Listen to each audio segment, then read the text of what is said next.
ሌላኛው የብዙዎች ጥያቄ የሚሆነው በጓደኛ ግፊት ያበላል ብዬ ብገባ ምንድነው ችግሩ? በወቅቱ በጣም ታዋቂ ነው፣ ፋሽን ፊልድ ነው ብዬ ብገባ ምንድነው ችግሩ የሚል ጥያቄ ሊነሳ ይችላል። ብዙ ጊዜም ከኔም ባች ጀምሮ አረ ይሄ በጣም ጸዴ ነው፣ ጥሩ ደሞዝ አለው ተብሎ ይገባል። ጓደኛዬ እዛ ፊልድ ነው፣ ስለዚህ እዛ ነው የምገባው ተብሎ ይገባል። እናትና አባት ይህንን መምረጥ አለበት ተብሎ የቤተሰብ ጫና ኖሮበት ይገባል። ስለዚህ ምንድን ነው ችግሩ? ምንም ችግር የለውም። ችግሩ እንደሚከተለው አብራራዋለሁ። የመጀመሪያው አስቡ እንግዲህ ፈልጋችሁት ሳይሆን ጥሩ ተከፋይ ያደርገኛል ብላችሁ አንድ። አሁንም ፈልጋችሁት ሳይሆን ጓደኛዬ ገብቷል ብላችሁ የገባችሁ። አሁንም ፈልጋችሁ ሳይሆን ቤተሰብ ግባ ብሎኛል ብላችሁ የገባችሁ። ስለዚህ ከእናንተ ጋር ከልባችሁ ጋር ይገናኛል ፊልዱ። ችግሩ የሚጀምረው ክላስ ስትጀምሩ መስማት የማትፈልጉትን ጆሮአችሁም ልባችሁም ሊቀበለው የማይፈልገውን አይነት ኮርሶች መማር ትጀምራላችሁ ከሰከንዲር ጀምሮ።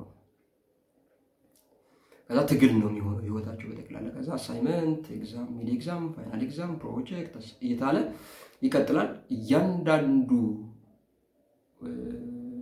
ጉዟችሁ የትጥቅ ትግል ያህል ሊሆን ይችላል። ስለዚህ በጣም ይፈትናችኋል ማለት ነው። ስለዚህ ያ የሚበላል ብላችሁ ያሰባችሁት ደሞዝ ላይ ለመድረስ እነዚህ ሁሉ እያንዳንዱን ወደ 30 ምናምን ኮርስ ታግላችሁ ከእያንዳንዱ ኮርስ ጋር ሚድ፣ ፋይናል፣ ፕሮጀክት፣ አሳይመንት ጋር ታግላችሁ ነው የምትሄዱት። ጥሩ ውጤት ስኮር ማድረግ ግዴታችሁ ነው። በማልፈልገው ፊልድ ውስጥ ጥሩ ውጤት ማስመዝገብ እችላለሁ ወይ? ሬር ኬዝ አስመዘገባችሁ እንበል፣ ጥሩ ውጤት አመጣችሁ። ጥሩ ውጤት እንዳመጣችሁ ጋይስ እናንተ ነው የምታውቁት። ዩኒቨርሲቲው የሚያውቅ ሊመስላችሁ ይችላል። ዩኒቨርሲቲው ዋንጫ የሰጣችሁ ዕለት ይሄ ነው ይላሻል ወይም እቺ ነች ይላል። ከዛ በኋላ ግን የ2018 ተመራቂ ባች ብሎ ነው የሚያውቅሽ ወይም የሚያውቅህ ሰው። ኢንዱስትሪው አያውቅህም ማለት ነው። ቤት መጥቶ ስራ ሊሰጥ አይችልም። ስለዚህ ስራ መፈለግ የመጀመሪያው ቻሌንጅ ይሆናል። ነጥቡ እጅ ላይ ወድቀዋል፣ ግን ስቲል ፊልዱን አፈልገው ስራ አገኘ እና አቅልለው ገባ። በዜሮ ዓመት ተቀጥረ እዛ ያበላል የሚባለው ደሞዝ ወፍራሙ ደሞዝ ጋር ቶሎ አትደርስም። 2 ዓመት 3 ዓመት መስራት ግዴታ ነው። በማትወደው ሩቲን ውስጥ 3 ዓመት መቆየት አለብህ። እነዚህ ሁሉ ትዕግስቶች አሉ ወይ ኖረ ወይም ኖረሽ 3 ዓመት ደረሽ የሚበላው ደሞዝ ጋር ደረሽ። ያው ደረስ ጥሩ ነው። ጥሩ ይከፍላል፣ ትከፈላለህ። ጥሩ ግን ደሞዝ የሚሰለች ነገር ነው ጋይስ፣ ልትረዱት የሚገባው ነገር። ምናልባት አሁን ሁላችንም እኔንም ጨምሮ ስለሌለን በጣም ቢግ ዲል ሊመስለን ይችላል። ትክክል ነው። ኑሮ በጣም በዚህ በግራ በቀኝ በጥፊ ሲያናፍስ ያንን መናፈስ መፍትሄ ያለው ገንዘብ ጋር ስለሆነ ቶሎ ብለን ገንዘብ ማተርስ የሚለው ላይ ቶሎ እንሄዳለን። በደንብ ማተር ያደርጋል። እሱ ላይ ምንም ጥያቄና መልስ የለም። ነገር ግን የሚለመድ ነገር ነው። 20 ሺህ ብር ተቀጠርክ፣ የመጀመሪያው ወር ነው ሰለብሬት የምታደርገው። ሁለተኛው ወር ላይ ያንተ እንደሆነ ስለምታውቅ ይሰለቻል። በ3 ወሩ 30 ሺህ ብር አደርጉልህ። የስ የመጀመሪያ ወር ላይ ደስ ይልሻል፣ ደስ ይላል። ሁለተኛው ወር ላይ ያንተ እንደሆነ ስላወቅ ያንቺ እንደሆነ ስላወቅሽ ይሰለችሻል። ገንዘብ የሚሰለች ደሞዝ የሚሰለች ነገር ነው። ስቲክ አድርገን እንድንቆይ የሚያደርገን ፓሽናችን ነው፣ የምንወደው ስራ መሆኑ ነው። ስለዚህ ደስታችንን የምናገኘው ይባላል። ገንዘብ ደስታን አይገዛም ሲባል እንደውም መልስ አለው ይባላል እንደ ቀልድ። እኔ እንደ ቀልድ ልስቅበት እችላለሁ፣ ግን እንደ ሀሳብ ግን ዴፊኔትሊ ገንዘብ ደስታን አይገዛም። ሰዎች እንደምፈልገውን ነገር አደርግበታለሁ። ለምሳሌ ቤት መግዛት ሲያምረኝ እገዛለሁ። ኢትስ ማቴሪያል ጋይስ፣ ኢትስ ማቴሪያል። ዓለም ላይ ትልቁ ጄኒውን ደስታ ያለው ኮንትሪቢዩት እንዳደረጋችሁ የተሰማችሁ ጊዜ ነው። አለቀ። ስለዚህ እሱን ውሳኔ ዛሬ ስለምትወስኑ ተጠንቀቁ እያልኳችሁ። ሌላው ሰፋ አድርገን ካየነው ማንኛውም ፊልድ እንዲያበላ ማድረግ ይቻላል። እኛ ሀገር በተለምዶ አያበላም የሚባሉ ስራዎች የመጀመሪያው ምክንያት መንግስት ለሙያው የሰጠው ክብር ነው። ሁለተኛው ደግሞ ራሱ ሰራተኛው ለሙያው የሰጠው ክብር ነው። ሁለት ምክንያቶች ናቸው ያሉት። ስለዚህ ማንኛውንም ሙያ ላይ ማክሲመም ኤፈርት አውጥቶ ኤክሴል ለማድረግ የሚጥር ሰው እንዲያበላ ማድረግ ይችላል። ይህንን በዚህ ያዙልኝ።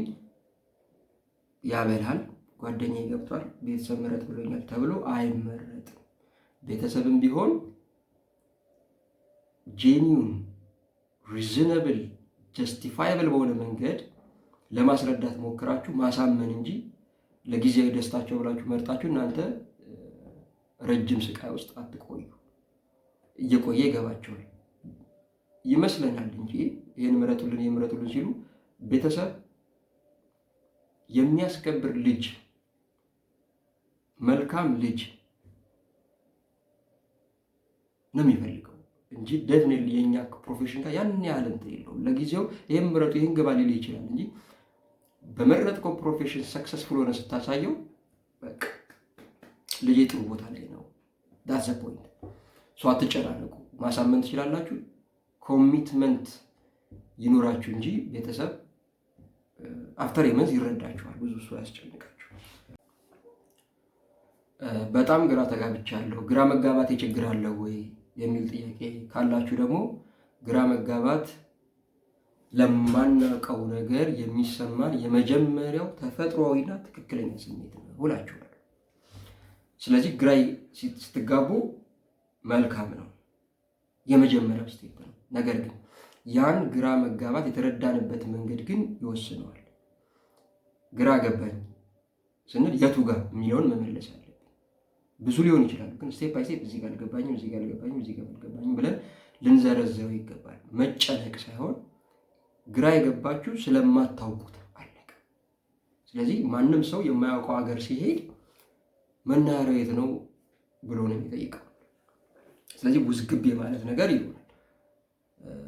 ስለዚህ ያ ግራ መጋባቱ ኖርማል እንደሆነ ተፈጥሯዊ እንደሆነ አስቡ። ግን የቱ ጋር ነው ግራ የገባኝ ብሎ ከቀደሙ ሲኒየር ተማሪዎች መጠየቅ፣ ከምትቀርቧቸው አስተማሪዎች መጠየቅ ብልህነት ነው። በትክክል መጠየቅ። አለፍ ስትሉ እኔ እንደዚህ አይነት ሰው ነበርኩ ወይም ልጅ ነበርኩ ሃይስኩል እያለሁ፣ አሁንም ደግሞ እንደዚህ አይነት ነገሮች ያዝናኑኛል፣ እንደዚህ አይነት ነገሮች ደግሞ አደርጋለሁ፣ እንደዚህ አይነት ነገሮች ትኩረት ይስቡታል ሲል ቀድሟችሁ ያለው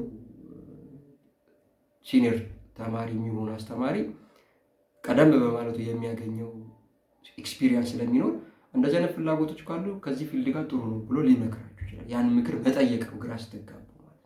ቀጣይ የዩኒቨርሲቲያችሁን አምና የተመረጠበትን ትሬንድ ማወቅ፣ እሱንም ጠይቆ መረዳት ነው የሚያስፈልገው እንጂ መወዛገብ፣ ግራ መጋባት ተፈጥሯዊ ነው። ደግ አይለፋችሁ።